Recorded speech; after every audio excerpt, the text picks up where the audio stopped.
What's going on, guys? Meteorologist Jonathan Kegges back with you for another episode of News 6 Weather Live. Hope everybody is doing well. On a Thursday evening, it is Drought Thursday. Every Thursday in the dry season, anyway, we break down the drought monitor that is released by the United States Department of Agriculture and NOAA. And of course, as we thought, it certainly didn't get any better. It did get a little bit worse. Now, 100% of the state of Florida is in a drought. We had one little sliver. This is the drought monitor from last week.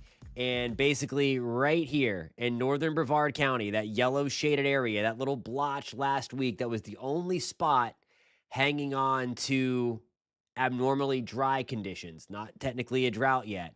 Everywhere else was in a drought. But today, with the release of the drought monitor, it comes out every Thursday. You see there, we have lost that yellow completely, and now Brevard County, northern Brevard, Mims, Scottsmore, Titusville is now considered to be in a moderate drought.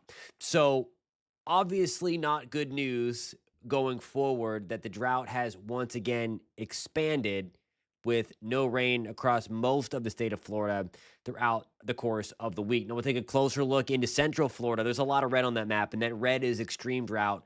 Level 4 out of 5 on the dry category. A lot of red there from Palm Coast to Daytona Beach, Ocala, the Villages. That is the extreme drought again.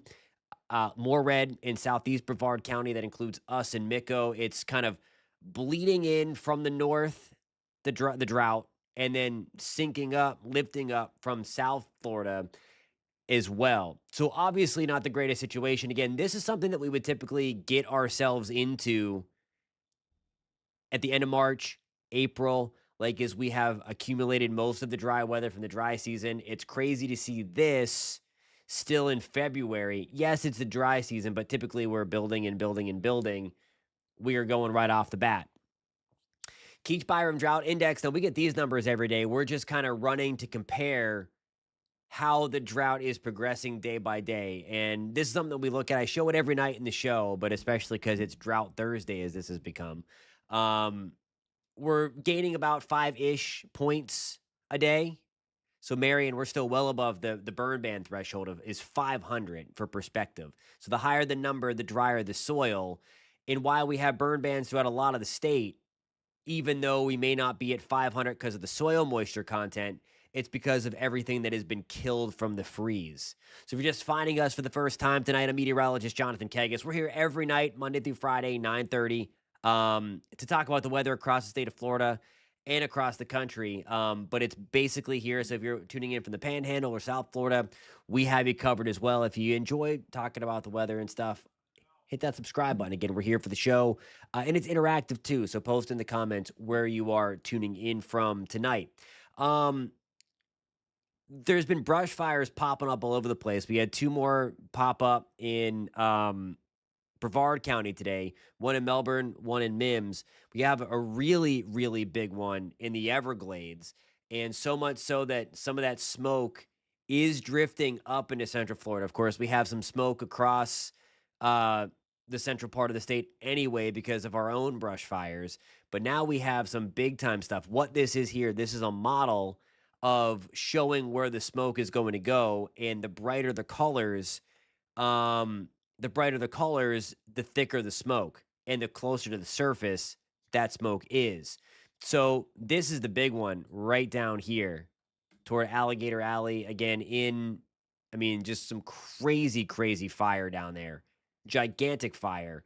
And I'll put this into motion. You can kind of see what the model thinks. And again, this is based on the wind speed here. And it's kind of cool to watch that. Of course, we don't want it there, but the model kind of depicts, again, what the wind direction is going to blow that smoke plume up. So over the next couple of days, especially along and southeast of I-4 with that southwest wind, could have those enhanced sunrises. Air quality may go down a little bit because we are, again, popping off those regular brush fires that we have around Central Florida, our own. But then we also have this really thick smoke from this gigantic fire that Kimberly points out. They really can't get to it. So it's just going to have to burn itself out. There is some relief coming. This is going to be the rainfall forecast over the next 7 days. Some places may be able to pick up 2 inches of rain out of the deal. I'm going to be very interested to see what this does to the drought because 2 weeks ago, a lot of Central Florida also got 2 inches of rain and the drought expanded. It just goes to show how dry everything is. And it's crazy how dry everything is. Of course, again, you don't need me to tell you that. I say that every night. Um, I know you guys are following the situation and everything like that, and your yards might be burned up, sand like mine. Um, it's wild. But again, we'll take what we can get. Everything is, of course, welcome. Alrighty, guys. We're going to time out the opportunity for these rain chances coming in. It's mainly going to be tomorrow evening into Saturday, depending upon what part of the state of Florida you are in. I'm going to take you hour by hour with the high resolution future model. If you have plans or if you're just rooting for the rain, I will break that down in just a couple of minutes. If my zonal wind friend is still with me, I'm going to try to get to that a little bit later on into the show as well.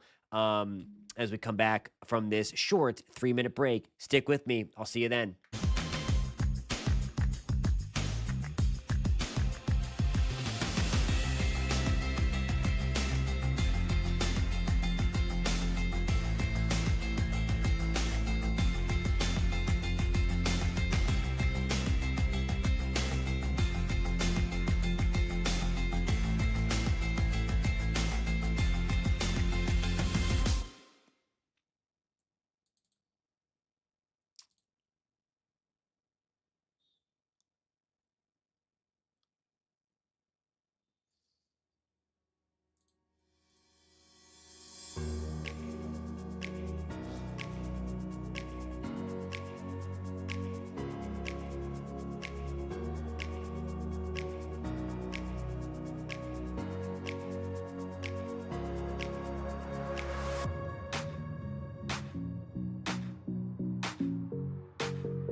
Alrighty, guys, welcome back. Jody says we need to do the rain dance for sure. Kimberly, it sounds like it's your birthday. Happy birthday.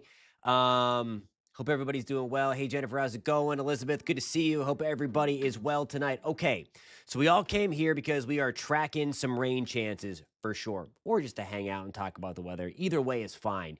Here's the deal. This is going to be Friday, 6 o'clock in the morning, and I think we're going to start to watch rain chances increase in the panhandle a little bit. You see a couple of scattered downpours. Would not even be surprised if a few stray showers sneak in southeast of I-4 off the Gulf. These are going to be few and far between. in the central Florida area across the Florida Peninsula. Watch what happens as we get deeper into the day.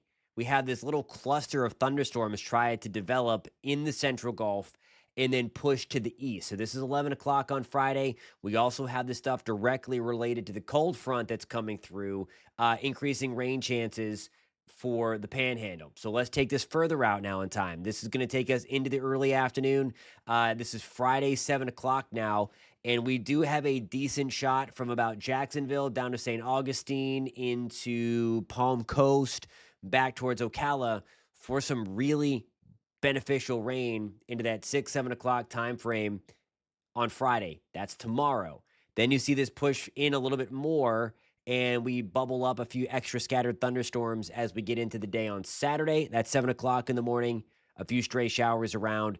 And then I'm watching also for the chance for a few strong thunderstorms on Saturday afternoon into the evening. And I think the best chance for storms the second half of Saturday will be south and east of I-4, closer to Lake Okeechobee, and then into the southeast corner of the United States. You see southeast corner of Florida, from about Port St. Lucie down to Fort Lauderdale, maybe even Miami. So that's going to be the best chance for some strong thunderstorms, I think, but a pretty decent chance overall.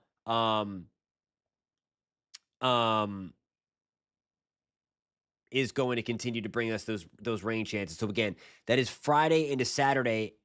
If you're in one of those thunderstorms, you can pretty much watch the rain chances again go up Friday into Saturday there as this cold front. Now the weather behind this front, the temperatures behind the front really don't drop much. So we'll go back into the mid 70s from the lower 80s. So there's not a gigantic drop in temperatures on this time around. But nonetheless, we're going to be watching for the chance for some stronger thunderstorms again as we go forward Saturday afternoon, evening, south and east of I-4. That is going to equate again the opportunity anyway for a good half inch to maybe an inch and a half of rain, isolated higher amounts. And I think those higher amounts come northwest of I-4 because that's where I think we see that bubble of kind of action come on through. And if you're just joining us, we'll go through again and show you the timeline. Again, if this plays out like this, I trust this computer model. That's why I'm showing you this one. There is the whole deal coming through that 7 o'clock on Friday, tomorrow. And then there we go into the early part of the afternoon. In terms of the ENSO thing, it seems to me that everything is on track for El Nino to get here. I have a question about, can we check ENSO, please? And I'm not using cyclonic weather. I'm using another site to get these halv maulers, as we call them. But what this tells me here is that we're looking, there's going to be the ENSO region right in through here. And we have that anomaly right there that is moving from west to east. And that would, if that continues, this only goes out through March 13th. But if that continues, that would help to bring on El Nino. And it's forecast to be here by the end of the summer. It's not going to be here in time to help us out by the afternoon or to help us out by the end of this dry season to help get some moisture in here. But it's still going to have the opportunity to be here by the end of summer, maybe help to tame hurricane season a little bit. That'd be awesome. I'd be all for that.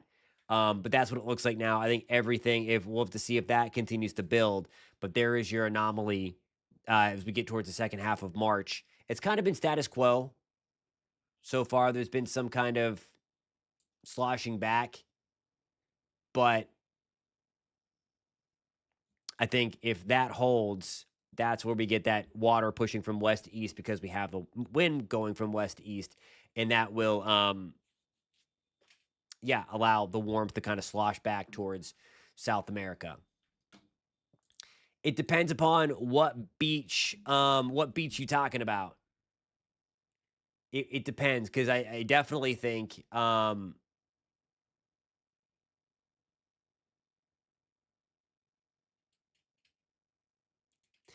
I definitely think by 4:30, rain is a possibility for sure. Timing's still a little up in the air with this next one, but okay, St. Augustine, yeah, well, so let's play this back again. It depends upon when you're going. I think the first half of the day you're looking good. But there's dinner time. I would start looking for some rain to try to push in there around dinner time tomorrow. And then the heavier stuff, there's 7 o'clock tomorrow evening. And then I think you're pretty good on Saturday. There's a few scattered stuff in the morning. Alrighty, guys. I think my second break in. Whenever we get back, I will be combing through the comments, see if there's any more questions in there, and then we'll wrap this thing up on a Thursday night. See you guys in 3 minutes.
All right, guys, welcome back. Yeah, I think Orlando's going to get some rain, especially Friday evening, maybe early in the morning on Saturday. There's an opportunity, though, for like the I-4 corridor to miss out because the first batch of rain comes through and then the front pushes in. And that, I think the heaviest there could be north of Orlando. And then the front will light up after it's south and east of I-4 Saturday afternoon. So there is a chance where like the I-4 corridor kind of misses out on the heaviest rain. Albert, no, I'm telling you, my man, blue is on the chart that I just showed you, blue is westerly. That's winds moving from west to the east. West to east. That would induce El Nino. Red is Orange and red is east to west. Those are the trade winds, and that would induce La Nina principles. So yeah, I do not have time to check the anomaly there. That was the forecast, but right now it's looking pretty good. There's really nothing there, but yeah, I just want to make sure you know that, but like um yeah. So anyway, the blue is what you would expect on that chart. It might be different than what cyclonic weather has, but that wasn't cyclonic weather. The blue on that chart represents that. And believe me, you should check out. I mean, again, if you know where it is, I think you know where you can check that out as well on cyclonic weather. But yeah, I'm seeing it. We're good. Everything is again, everything's progressing. I think anyway. We have all the temperatures below the sea surface are starting to warm out in the equatorial Pacific for sure. Alrighty, guys. I have to go get ready for News 6 at 10 o'clock. I'm going to show you the latest model data when it comes in for Friday into Saturday. And Friday into Saturday, if you have plans outside Friday or Saturday, again, going to have to do some dodging, but we do need the rain for sure over the next 24 to 48 hours. So we're going to be talking much more about that. I am out tomorrow and next week, so it's going to be a while before I see you again. So I hope everybody has a great time, and we are going to check up on this drought as we go forward. And here's to hoping that this rain puts a dent in the drought. It's not going to do it just by this one for sure. Even if we get a lot of rain, we're going to need repeated rounds to help the drought for sure. It depends upon what you define as cold, Yvette. It depends upon what you define as cold. There are indications there could be a big round of cold coming in for the East in mid-March. But I don't know how much of that we get here in Central Florida. I think we'll chill down a little bit. I don't think we're going to have another night at freezing or below. So that would be what I would consider cold.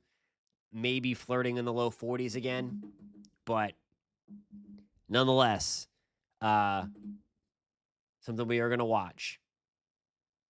Alrighty, guys. Thank you so much for being here tonight. I got to go get ready for a News 6 at 10 o'clock. We're going to break down the latest model data coming up in just a few minutes. I will see you then. Talk to you soon.